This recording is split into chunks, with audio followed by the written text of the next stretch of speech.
Assalamualaikum warahmatullahi wabarakatuh. Halo semuanya, kita berjumpa lagi. Dalam video pembelajaran kali ini kita akan membahas materi tentang listrik statis. Sebelumnya, Ibu sampaikan terlebih dahulu kompetensi dasar yang harus kalian capai setelah mempelajari materi pada bab ini. Adapun submateri yang akan kita pelajari diantaranya gaya dan medan listrik, potensial dan energi listrik, potensial dan energi potensial listrik, blok listrik, dan kapasitor. Nah, pada video pembelajaran kali ini kita akan membahas tentang gaya dan medan listrik. Sebelumnya, kita harus tahu dulu apa itu muatan listrik. Jadi, listrik statis ini adalah kumpulan muatan listrik dalam jumlah tertentu yang tetap atau statis. Nah, muatan listrik sendiri adalah muatan dasar yang dimiliki suatu benda yang membuatnya mengalami gaya pada benda lain yang berdekatan dan juga memiliki muatan listrik. Muatan listrik ini disimbolkan dengan Q dengan satuan coulomb. Q adalah sifat dasar yang dimiliki oleh benda. Nah, setiap benda disusun oleh partikel terkecil yang disebut dengan atom. Nah, atom sendiri terdiri dari inti atom, yaitu proton, di mana dia bermuatan positif, dan neutron. Kemudian inti atom ini akan dikelilingi oleh elektron yang bermuatan negatif. Nah, muatan listrik total suatu atom atau benda ini bisa positif jika atomnya kekurangan elektron, sementara yang kelebihan elektron dia akan bermuatan negatif. Dalam atom yang netral, jumlah proton akan sama dengan jumlah elektron yang mengelilinginya, atau membentuk muatan total yang netral atau tak bermuatan. Nah, sifat dari muatan listrik ini yang pertama, jika muatannya sejenis maka akan terjadi gaya tolak menolak, dan apabila muatannya berbeda jenis maka akan terjadi gaya tarik menarik. Nah, kalau kita gambarkan seperti ini, ketika muatan positif dan negatif bertemu maka akan terjadi gaya tarik menarik. Nah, apabila dia sejenis, misalnya positif-positif atau negatif-negatif, maka akan terjadi tolak menolak. Nah, selanjutnya kita bahas gaya listrik. Agustin de Coulomb dia melakukan penelitian tentang kelistrikan. Nah, yang kemudian kita kenal dengan hukum Coulomb. Hukum ini menjelaskan tentang gaya-gaya yang timbul karena muatan-muatan listrik yang disebut dengan nama gaya Coulomb atau gaya elektrostatis. Nah, Coulomb menjelaskan bahwa gaya elektrostatis antara dua muatan dipengaruhi oleh hasil kali muatan-muatannya dan jarak antara muatan. Gaya Coulomb merupakan besaran vektor, sehingga harus diperhatikan arahnya. Adapun hukum Coulomb sendiri menyatakan besar gaya tarik menarik atau tolak menolak antara dua benda bermuatan listrik berbanding lurus dengan muatan masing-masing benda dan berbanding terbalik dengan kuadrat jarak antara kedua benda tersebut. Nah, kalau kita gambarkan, misalnya di sini ada benda bermuatan positif dan bermuatan negatif yang terpisah sejauh r, maka akan terjadi gaya tarik menarik atau tolak menolak. Nah, karena dia tadi berlawanan jenis, maka akan terjadi gaya tarik menarik. Q2 akan tertarik oleh Q1 atau Q1 akan tertarik oleh Q2. Jadi di sini ada gaya F21. Jadi dia mendekati, karena ini saling mendekat atau tarik menarik. Dimana besarnya F21 ini akan sama dengan F12, tetapi berbeda berlawanan arahnya. Kemudian apabila dia sejenis, misalnya negatif-negatif, maka akan terjadi gaya tolak menolak. Jadi dia saling menjauh. Nah, di sini juga sama saja, F12 akan sama besar dengan F21. Ini saja arahnya yang berlawanan. Nah, secara matematis hukum Coulomb ini ditulis dengan F sama dengan K kali Q1 Q2 per R kuadrat, dimana K itu adalah konstanta Coulomb yang besarnya 9 kali 10 pangkat 9 Newton meter kuadrat per Coulomb kuadrat. Kemudian F itu gaya Coulomb dengan satuan Newton, Q muatan listrik dengan satuan Coulomb, dan R jarak antar muatan dengan satuan meter. Nah, terkadang dalam permasalahan hukum Coulomb ini muatan listrik ini dinyatakan dengan satuan yang berbeda, tapi kita harus mengkonversi atau mengubahnya ke satuan Coulomb. Biasanya yang paling sering keluar itu ada mikrokolom, kemudian ada nanokolom, di mana satu mikrokolom ini akan setara dengan 10 pangkat min 6 kolom, sementara satu nanokolom akan setara dengan 10 pangkat min 9 kolom.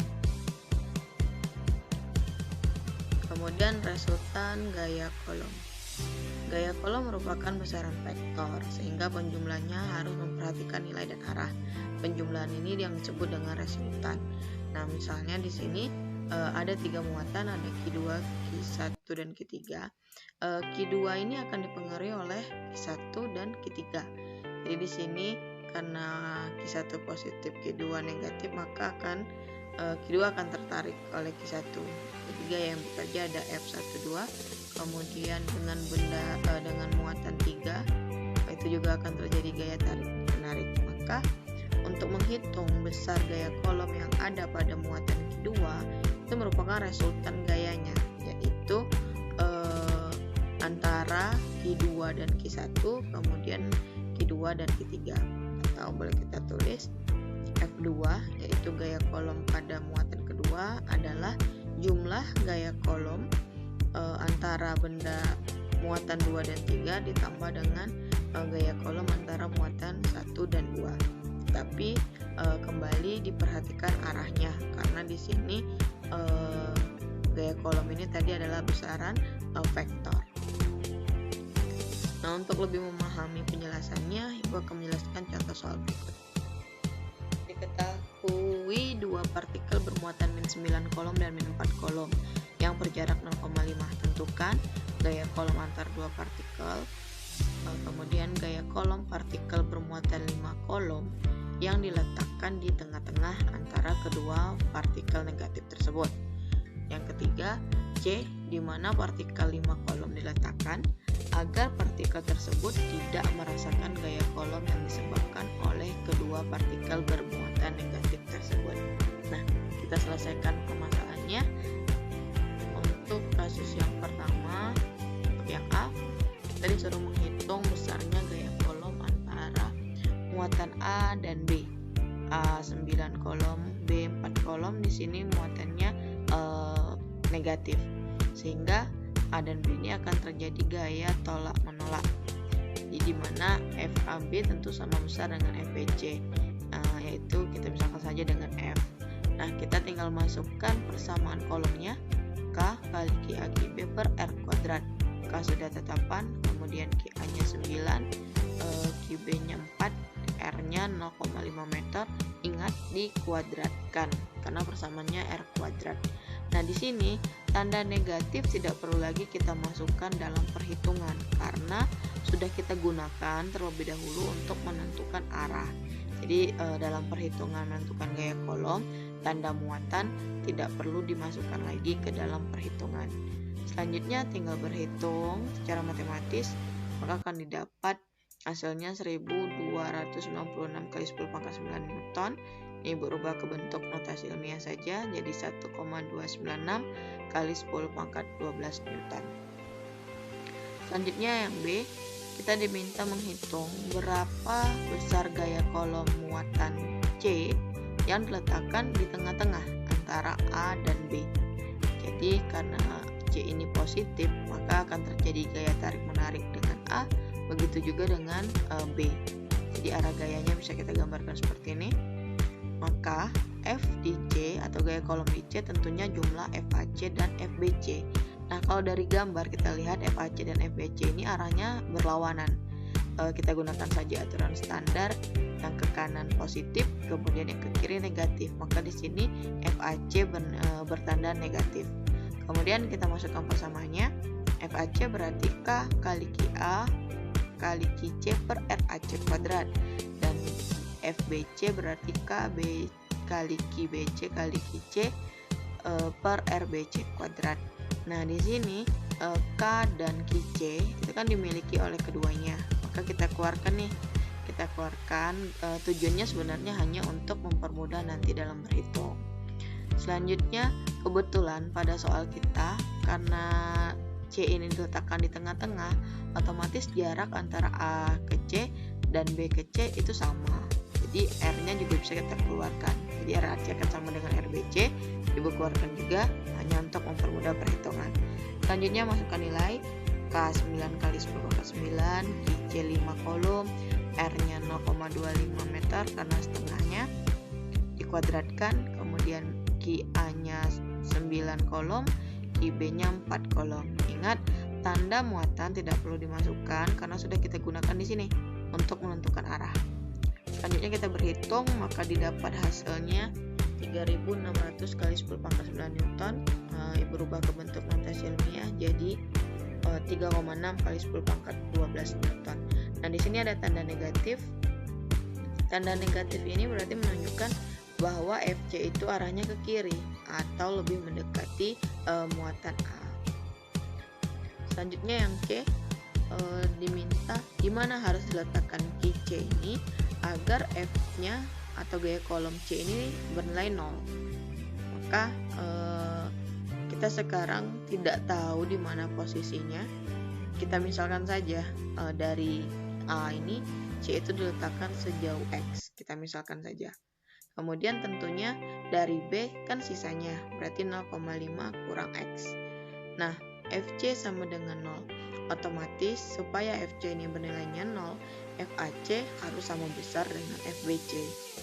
Selanjutnya kita jabarkan kebersamaan kolomnya. Kemudian ada unsur yang sama, Q, K, dan QC-nya kita hilangkan sehingga tinggal QA per RAC kuadrat akan sama dengan QB per RBC kuadrat. Kemudian di sini Ibu samakan unsur, jadi Q sama Q, R sama R. Selanjutnya masukkan nilai QA 9, QB 4, kemudian RAC tadi X, kemudian RBC berarti 0,5 kurang X, dikuadratkan. Nah, supaya tanda kuadrat ini hilang, maka kedua ruas kita akarkan sehingga tinggal akar 93 akar 42, yang ini pangkatnya yang hilang. Kemudian kali silang, berhitung sehingga didapat X itu 0,3 meter. Nah, X tadi ini kan kita misalkan dari A, jadi partikel C diletakkan 0,3 meter dari A. Kalau yang ditanya dari partikel B berapa, tinggal kita kurangkan saja 0,5 meter dikurang X. Maka kalau dari B, C harus diletakkan sejauh 0,2 meter. Berikutnya Ibu jelaskan tentang medan listrik. Medan listrik merupakan daerah di sekitar benda bermuatan listrik yang memiliki gaya kolom atau gaya elektrostatis terhadap benda di sekitarnya. Jadi kalau digambarkan seperti ini, untuk muatan positif itu medan listriknya digambarkan dengan panah ini. Panah ini menunjukkan gaya garis listriknya ya. Jadi kalau positif dia keluar, jadi disinilah medan listriknya. Kemudian kalau untuk muatan negatif itu panahnya masuk. Jadi kalau digambarkan dua muatan yang berbeda jenis, jadi seperti ini. Jadi disinilah daerah medan listriknya. Kalau dia sejenis, misalnya positif dan positif, jadi seperti ini. Saling tolak menolak. Ini tadi tarik menarik.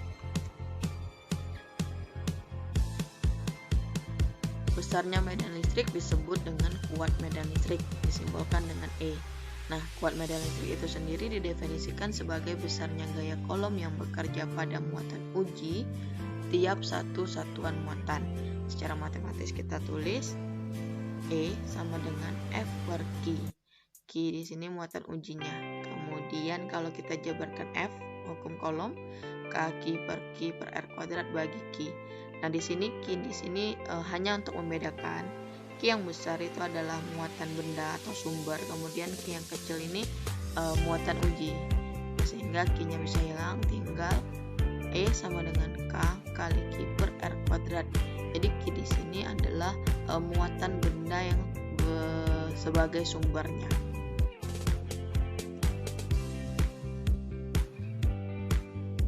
Nah, kuat medan listrik juga merupakan vektor, maka memiliki arah. Ada aturan untuk menentukan arah kuat medan listrik ini. Jika muatan sumbernya positif, maka arah kuat medan listrik akan menjauhi sumber. Sementara jika muatan sumbernya negatif, maka arah kuat medan listrik akan mendekati sumber. Nah, lebih jelas jelasnya kita lihat di gambar. Ini muatan sumbernya positif. Nih, Q besar tadi sumber positif, Q uji atau benda yang mendekati muatan sumber ini juga bermuatan negatif. Nah, E-nya jika dia positif maka dia akan menjauh. E-nya akan menjauhi sumber. Kemudian Q ujinya kita ganti bermuatan positif. Tidak ada pengaruh di sini. E-nya tetap akan menjauhi karena sumbernya positif. Jadi kalau yang mendekatinya ini mau positif mau negatif tidak akan mempengaruhi arah. Jadi arahnya hanya ditentukan oleh muatan sumber. Apabila positif maka akan menjauhi, sebaliknya di sini apabila negatif maka arah E-nya ataupun medannya akan mendekati. Nah, sama halnya dengan gaya kolom, maka medan listrik juga bisa dijumlahkan resultannya apabila ada benda yang dipengaruhi oleh dua muatan sumber. Misalnya di sini ada titik P itu dipengaruhi oleh A dan B, maka arahnya tadi sudah kita tentukan terhadap A karena negatif berarti mendekat, kalau P terhadap B karena positif berarti menjauh. Maka apabila dijumlahkan kita tinggal menghitung resultannya. P sama dengan A tambah EB dengan memperhatikan arah. Nah, untuk lebih jelasnya kita bahas contoh soal berikut ini. Dua muatan QA-9 kolom dan QB 36 kolom terpisah sejauh 12 cm. Seperti di gambar, ini dia gambarnya. Nah, kita disuruh menentukan besar dan arah medan listrik di titik C karena A, kemudian karena B, kemudian yang C karena A dan B. Nah, untuk yang A, jadi seperti ini gambarnya. A, B itu terpisah 12 cm, C diletakkan 9 cm dari A dan 3 cm dari B. Nah, kalau karena A saja, maka kuat medan di C itu adalah seperti ini. Karena sumber A-nya ini negatif, berarti kan kuat medannya mendekati. Kemudian tinggal kita masukkan ke persamaan, masukkan nilai, maka didapat hasilnya 10 pangkat 13 Newton per kolom. Ingat, di sini juga tanda muatan tidak perlu dimasukkan ke dalam perhitungan karena sudah kita gunakan terlebih dahulu untuk menentukan arahnya. Dengan cara yang sama kita menghitung EB. Nah, karena B itu positif, maka kuat medannya akan menjauhi dari B. Kita masukkan nilainya, maka didapat hasil 36 kali 10 pangkat 13 Newton kolom. Untuk kasus C, itu dia minta resultan di C ini karena A dan B. Nah, kalau kita gabungkan gambar, EA itu mendekati, kemudian EB menjauhi. Maka di sini EA dan EB ini searah. Sehingga tinggal kita jumlahkan saja. EA sudah kita hitung 10 pangkat 13. Kemudian EB juga sudah kita hitung 36 kali 10 pangkat 13. Maka hasilnya IC itu adalah 37 kali 10 pangkat 13 Newton kolom. Demikian penjelasan Ibu pada video pembelajaran kali ini. Semoga apa yang Ibu sampaikan bisa bermanfaat bagi kalian dalam memahami materi kita. Sampai berjumpa di video-video pembelajaran berikutnya. Ibu akhiri, terima kasih. Wassalamualaikum warahmatullahi